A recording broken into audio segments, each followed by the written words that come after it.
Hello everyone, so today me and Haziq will going to present to all of you about System Development Lifecycle Part 1, SDLC Part 1. So before we continue, I'd like to brief to all of you about the outline of SDLC Part 1. So let's take a look. So first, we are going to know about what is SDLC. What is System Development Lifecycle, the definition of SDLC. And then the second one, we will get to know about the person who will be involved in the system development life cycle. And then we will know about the function of the steering committee, and we'll proceed to the first phase of SDLC, which is the system strategy. We'll dig more the second phase, which is the project initiation, and then we will get to know about how the accountants are involved in the SDLC. So without further ado, let's move on to the next slide. So what is SDLC? So basically, SDLC is a conceptual model for any company who want to develop a new system in a company. Most of the company, they have their own system. Wherever their end user, the one who operate the system in the company, deliver or express the problems regarding to the current system, the company need to take an action by developing a new system that will satisfy the user needs at the end of the day. So they will use the SDLC concept model in order to reduce any risk, to plan well, because SDLC will make their process more smooth and more well organized. Alright, so we'll know about who will be involved in the system development. So basically, there will be four group of people. So first is the system professionals. So basically, the system professionals is the one who will be in charge in the developing. So for instance, we have the system analyst, where they will be analyze all the information, all the feedback from the end user of their current system. So they will analyze all the problem that they are facing, and then they will come out with an accurate solution to that, so that they can develop a new system that will have a solution to the problem that is carrying from their end user. And then the system designers and the programmers is the one who will be build the system if they want to build the system from the scratch. So the system designer, the system programmers will be the responsible guy for in the develop the new system in the company. And next one is the end user, for sure, because the end user is the one who will operate the system in the company.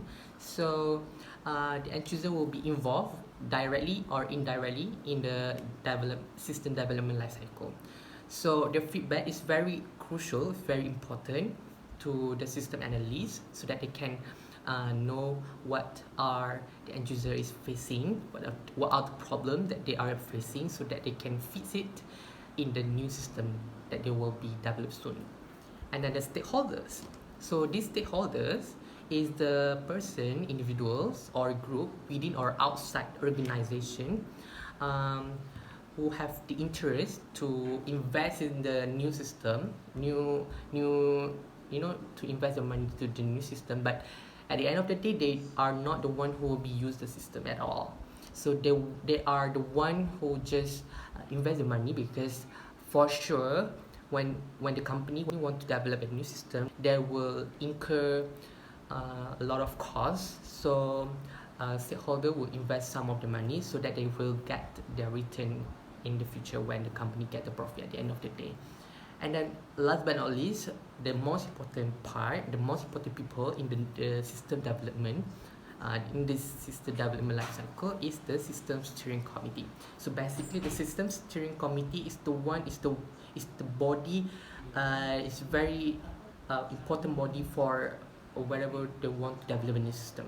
So in the steering committee, they can include it of some of the board of directors, the project managers, and also they can involve of the external stakeholders. So we will know about what is the function of the steering committee in SDLC. in the next slide. Okay, so let's move on to the function of the steering system committee. Alright, so the first function is they will provide an advice regarding to the project, or they will provide an advice regarding to the budget that will when the company want to develop a new system. So they are the one who are responsible to give an advice regarding to all operation and all the budgeting that they come out in the planning before they want to develop a new system. And then if there are any conflict during the process of developing a new system, the steering committee is the one who need to resolve the conflicts. So they are the one who will be the person in charge if there is any conflict between maybe between any person that is involved in the SDLC. So the steering committee, they need to play an action to resolve any conflict so they can achieve what they want to achieve at the end of the day. And then they also need to monitor the project processes and plans. So steering committee is very important to monitor what are the processes, what are the progresses of their the project of developing a new system. So next is they need to identify, and then they need monitor, and then they need to reduce, eliminate any business risks that might or that is occurring in the during the process. And then they will be the one who will assess or approve or reject the project plan. So basically, before they want to develop a new system, there will be like a lot of plans, project plan that will be presented to the steering committee. So the steering committee will be the one who will be make a decision to accept or to reject the plan according to what they want, according to what budget that they have, according to what technology that they have in the company. So basically in the SDLC we have 5 phases. So the first phases is the system strategy, and the second one is the project initiation, and the third and fourth is the in-house system development and the commercial packages respectively, and last but not least the maintenance and support. So in the SDLC part 1 we'll be discussing on the first phase and the second phase only, and then the rest of the phases will be discussed in the SDLC part 2. So let's move on to the first phase, system strategy. So in this system strategy, the first phase, they will be like assess the strategy information needs. Well, they will need to know about what is the needs, the strategy need from a company point of view, and then they will need to develop a strategic system plan, and they will need to create an action plan according to plan that they have created before. So assessing strategic information needs. So SSP is used to study an organization information needs, identify strategic opportunities, and develop plan to address those information needs. So SSP, they need to study what are the organization needs in order for the new system that they want to develop soon will be compatible with what the company needs at the end of the day. So it's very important for when in the process, when they want to develop a new system, to know what the company wants first. Alright, so what they can do is, these are the key inputs in developing a sound system strategy. First, they can study on the strategic business need and also the situation that is involved in the legacy systems. So the strategic business needs here, we have the vision and mission and industry and competency analysis. So they need to study about the vision and mission of the company. So when they need to know what are the mission, what are the objective of the company that they want to achieve at the end of the day, so that they can link with the objective of their new system that is come out with that is come out from the end user feedback. So when the new system is developed, both of the objective is linked between each other.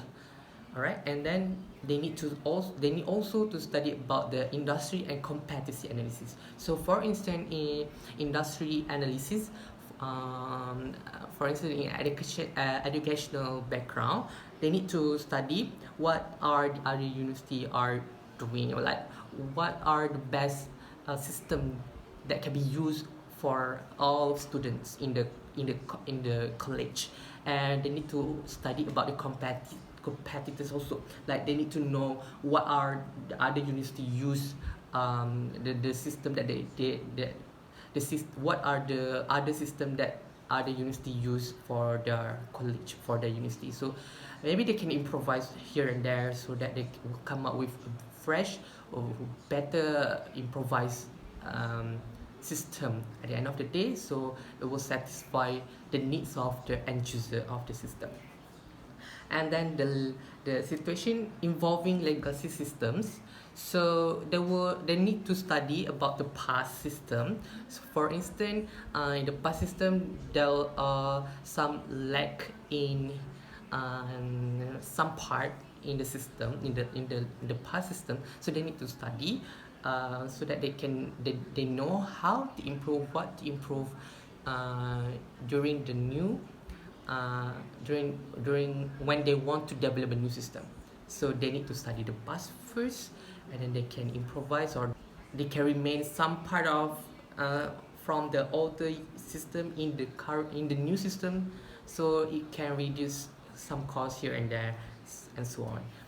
So that is the key inputs on how they can study about the system strategy before they want to develop a new system. So next is the end user feedback. So basically the feedback from the end user is very crucial in developing a new system, because at the end of the day, the end user is the one who will be using the system in the company. So we need to know what they want, what are the problems that are facing, so that the company can develop a new system that will match, that will satisfy the needs at the end of the day. So they will and they will be like very happy to use the system when they have developed a new system.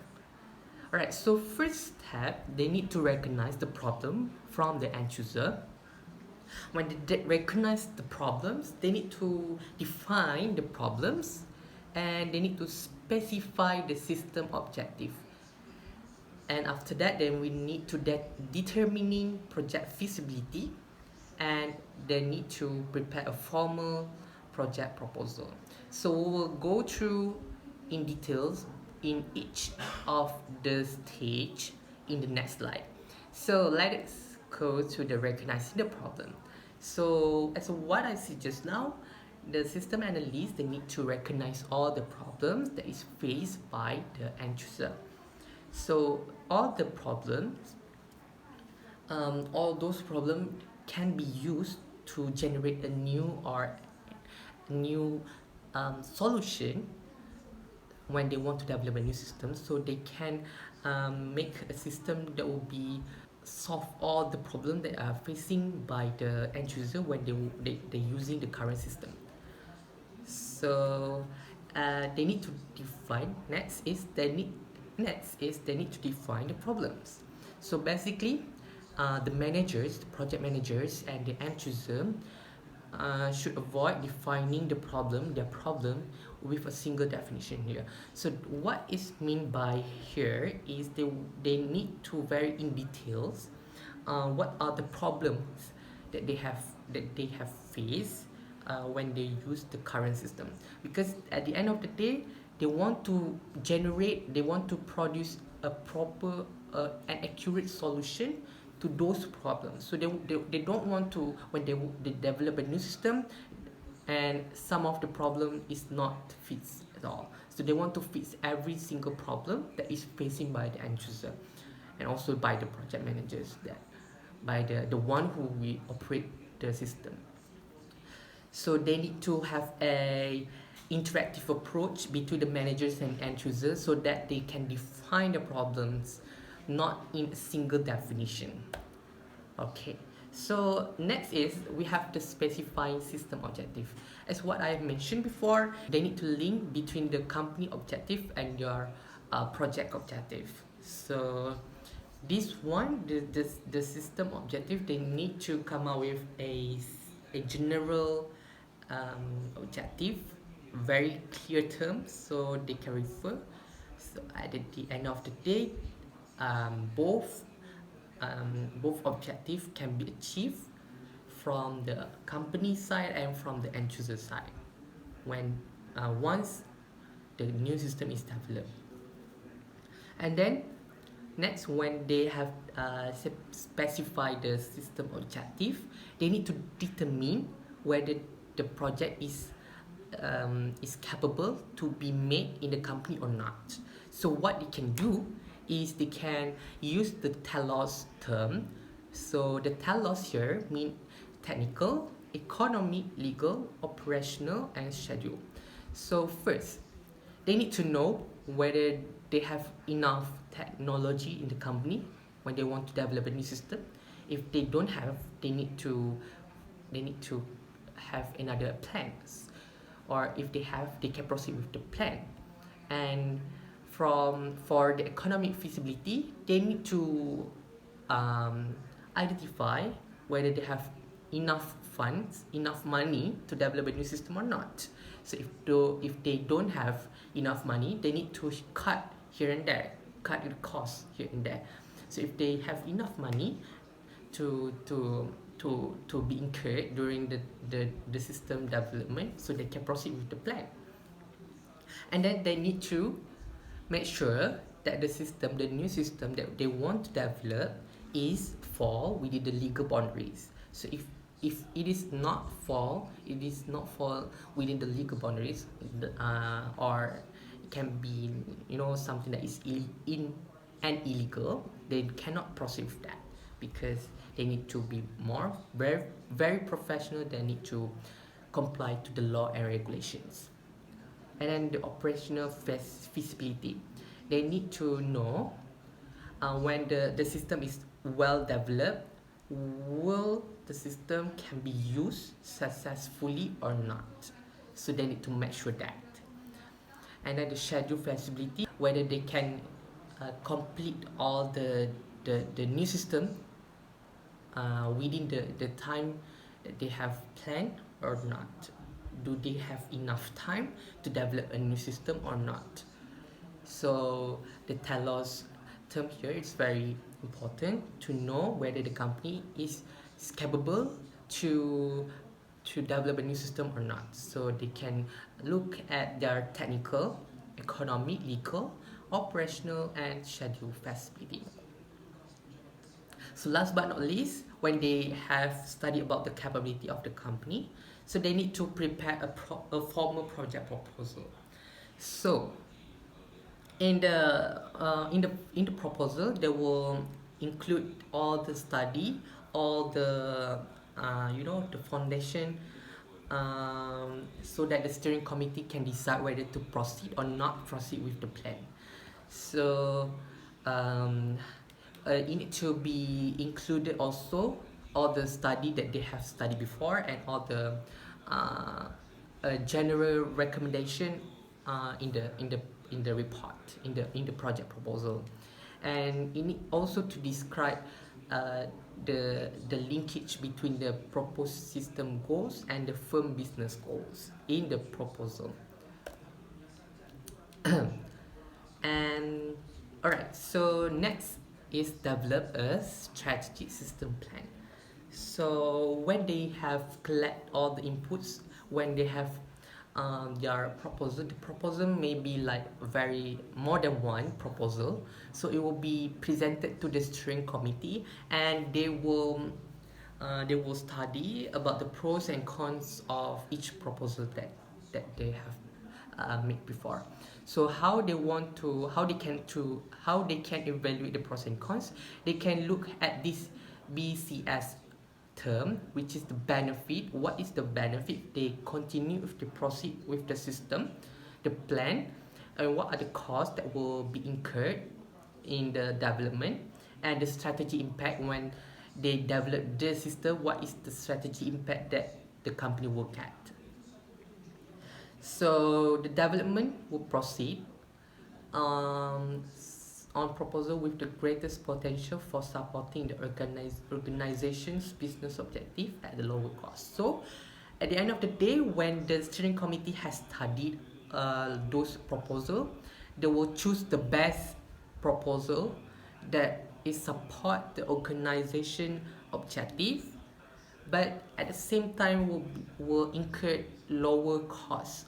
So they will need to study very well the proposal, so they can they need to choose the best proposal, so that the system professionals can proceed with the plan from the selected proposal to develop a new system in the company.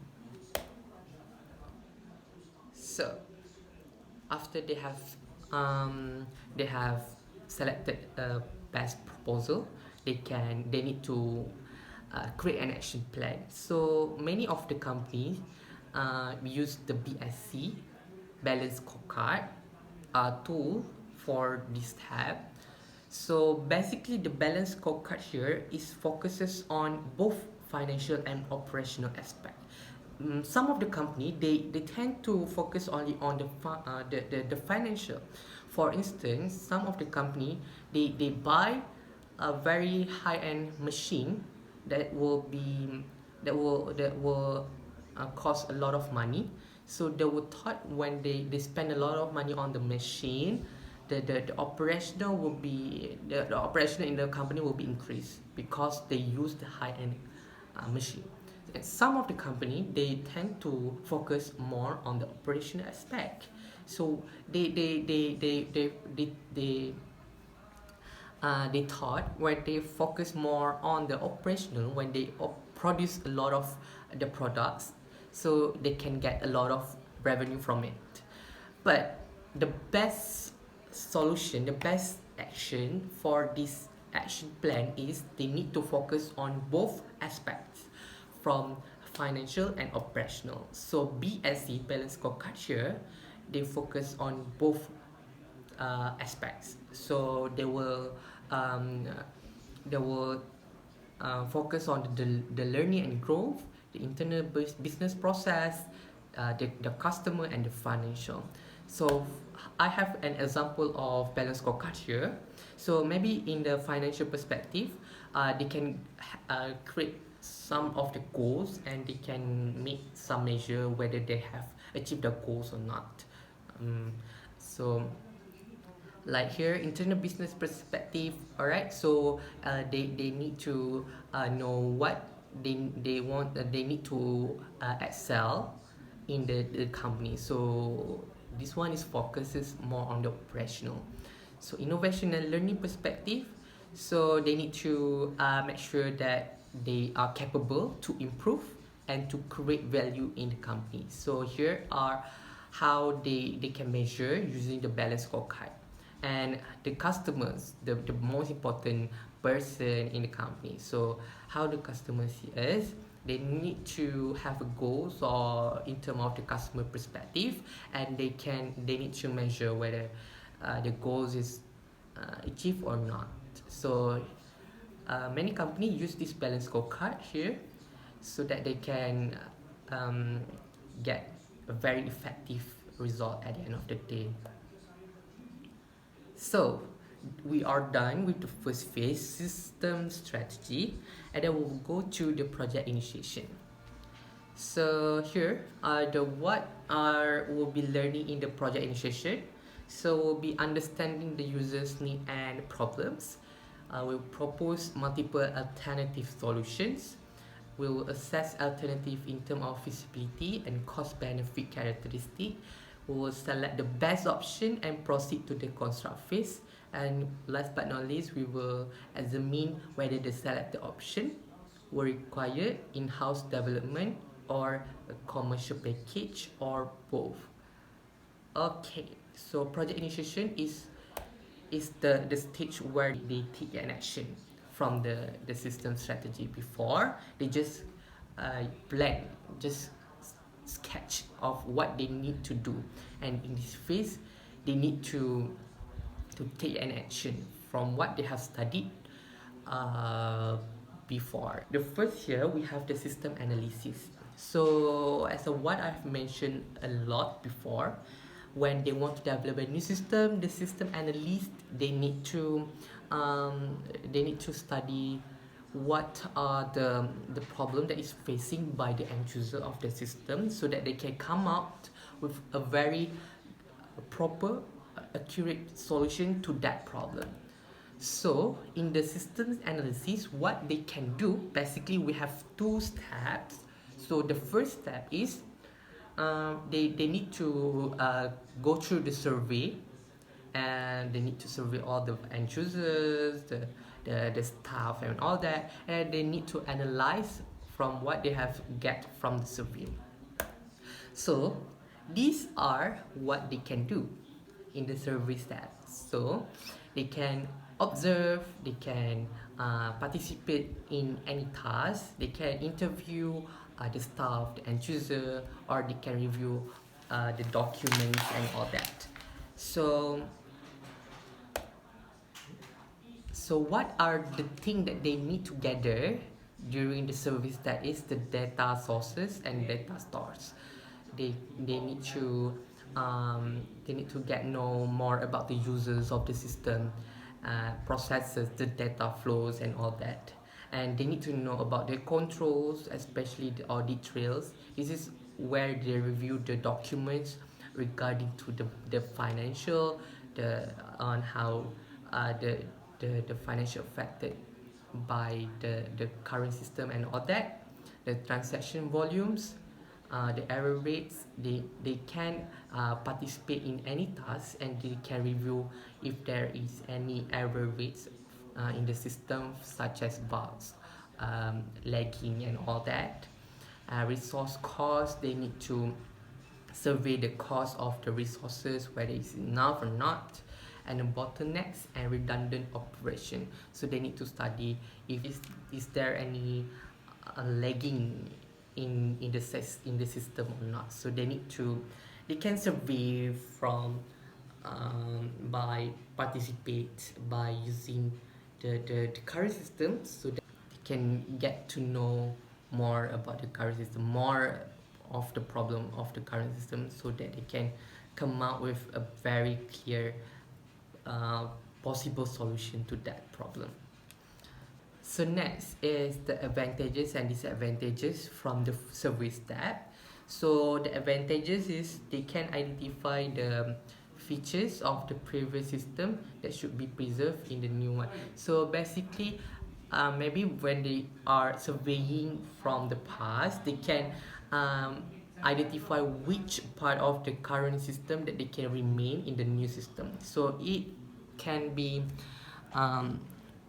it can reduce the cost when they want to develop a new system, when they remain some part of in the current system into the new system.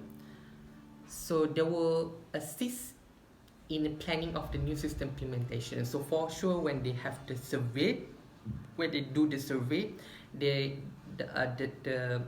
studies, the information that they get from the survey will assist them in planning to develop a new system.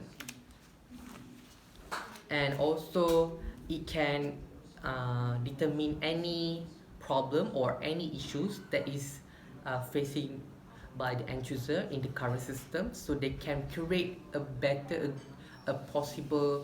general conclusion to reduce or to eliminate all the issues that is faced by the end user by the end user of the current system. So but we also have the disadvantages of the survey step. So the first disadvantages is the current physical topic. So topic here is me like when they analyze too deep about the past system, they will not come up with a better, a great solution at the end of the day. Because they will focus on the past, so they cannot think out of the box. So it can affect to generate new ideas because they will be stifled. They cannot create a new ideas or a fresh ideas to that problem because they studies a lot about the past. So those are the disadvantages for the survey step. So after they have made the survey, they will go to the second step, which is the analysis step. So system analysis is where they combine the conceptual and the fact gathering approach, where what they want to achieve and what is the thing that is really happening in the company, they will combine in the system analysis. So they will create a system analysis report, which is will be presented in front of their steering committee, where it will be include all of these following information, where there will be included all of the reasons for system analysis, the scope of study, problem that they have identified with the current system by interviewing the end user of the current system, and they will need to um, put the statement of the user's requirement, what are the end user want in their new system, the resource implication, what will be is there any effects to the cost to the resource when they want to develop a new system, and a recommendation on what they can do and what they can't do in the proposal in the system analysis report. So that's all from me. The second one, I'll pass to Haziq to explain more about it. Thank you. The second step on the project initiation is the conceptualization of alternative design. Okay. In this step is where they develop or they give more option to solve the problem. Okay, like this, they say that the purpose of the conceptualization phase is to produce several alternative conceptual solution that satisfy the system requirement identified during system analysis. So, like for example, from the diagram, we have two options. The first is the traditional batch system, which is the normal step, and then the second one is the system, which is electronics ways to solve the problem. Okay, next.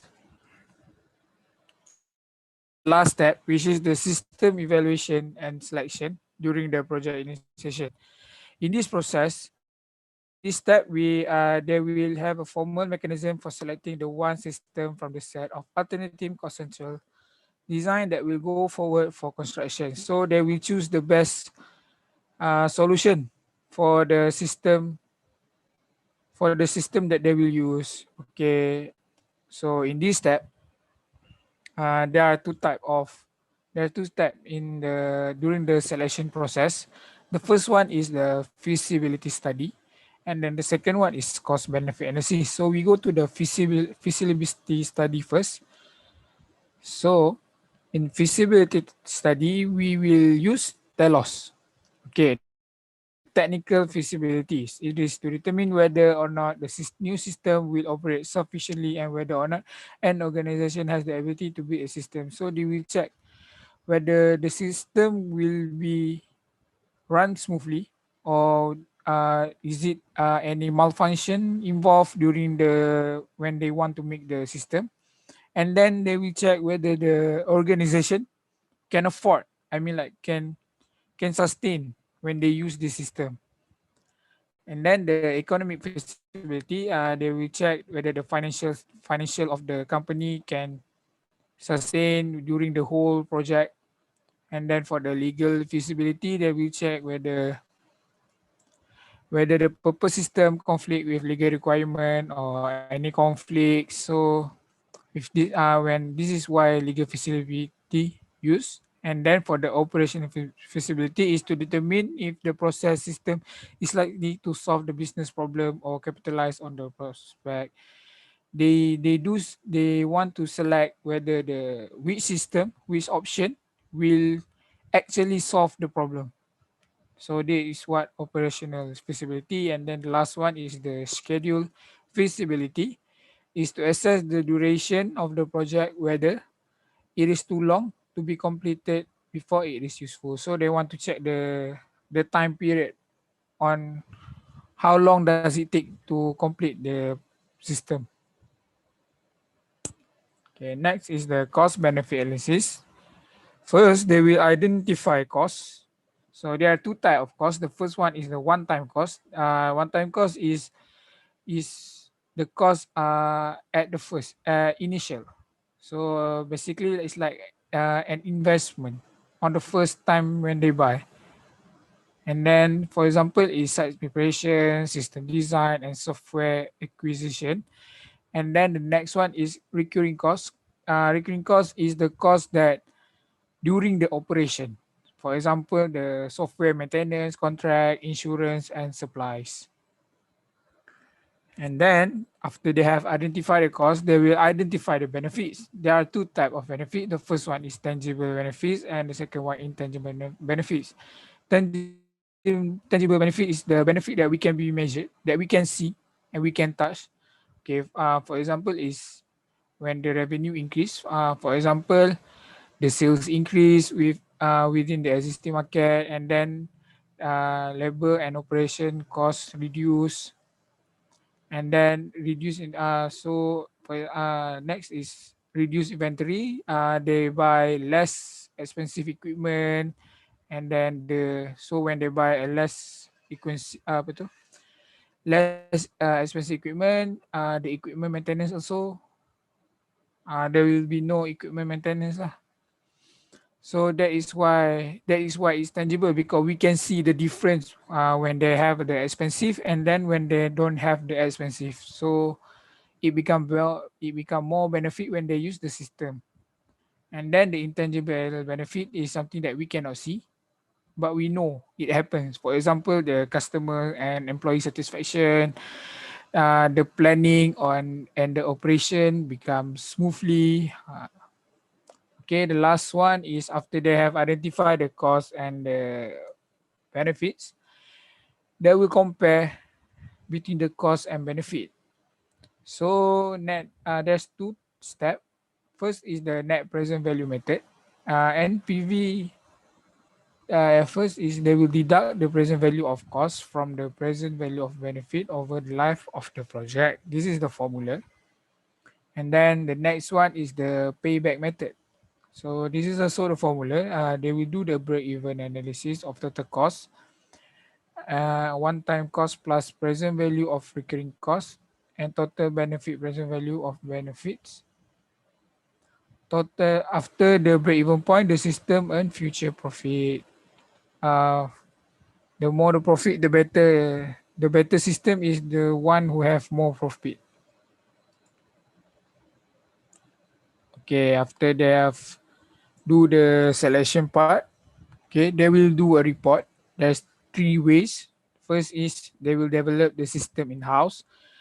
System in-house is they will choose the best system that will meet the unique and proprietary business need. So they will choose the system that actually solve the problem, and then they will purchase a commercial software. They will purchase a system that actually best for industry practice. And then the last one is they will use the two step before, which is the system in-house, and purchase a commercial software. Okay, they will make in a house modification to verify degrees of a commercial degrees to meet the organization unique needs. So to explain more, I think the next group will explain more on this part. Okay, next. Okay, After they have make a report, they have choose, they have make the selection, they will announce the new system. They will brief to all the end users, which is the one who will use the new system. So they will explain how the operation of the system. They will ask them whether the end users like it. The one who will like, who thinks that the system give more benefits to them, will support the management to continue with the system. Okay. Okay, now I'm going to explain on how accountants involved with SDLC. The first one is they are the end users, okay, because they are the one who are going to use the system. And so when they are the end users, they are also the members of the development team because they will give idea on how to develop the system. And then they are, since they are accountant, they are also an auditor. Okay, what is the accountant role in managing the SDLC? Okay, the development of an information system require large resource and has financial implication. So means like when you want to make a new system, it will require large resource and has financial impact. So accountant is needed because first the concern about the great integrity of this process. Accountant will check on the integrity process during when they want to make the new system, and then they will use only escapable costs or relevant costs in calculating the cost saving benefits, and then they will use a reasonable interest rate when measuring the present value of cash flow, and then they will also accurately and completely report one-time and recurring costs, and then they will use a realistic useful life in comparing competing project. Intangible asset are assigned reasonable financial value. So they will use a realistic useful life because they will, so they want to make sure there is no, everyone get same benefits. So there's no apa tu, what you call that, there's no project that above another project. So they will use the reasonable useful life. And then the SDLC operation that develop accounting information system and their output directly influence their quality. So this is why accountant is need is to ensure the system apply a proper accounting conventions and rule and the process adequate controls. Okay. So we are in the last part, which is the accountant roles in the phase two, which is the project initiation. Okay, we go to the first one. The first step in the project initiation is the system strategy.